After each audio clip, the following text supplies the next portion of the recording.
Hello, welcome to kitchen అండి. ఈరోజు మనం ఒక మంచి మాట చెప్పుకుందాం. భూతదయ అనేటువంటి దాని గురించి. జంతువులకి పట్ల భూతదయ కలిగి ఉండాలి, కరెక్ట్, ఓకే.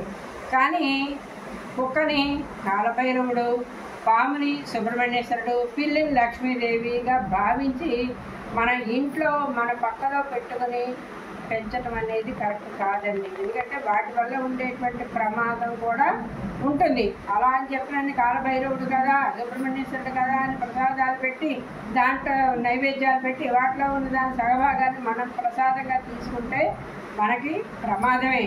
ఎలా అంటే దుర్మార్గుడు సన్మార్గుడు కాడండి.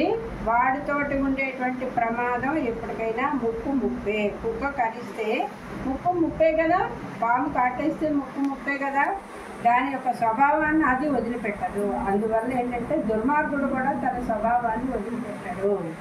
కాబట్టి వాటిని, దుర్మార్గుల్ని, ఇలాంటి ప్రమాదకరమైన జంతువుల్ని దూరంగా ఉంచి మనం వదిలేయవలసిందే తప్పితే వాటితో స్నేహం మనకి పనికిరాదు. అలాగని వైరం కూడా పనికిరాదు.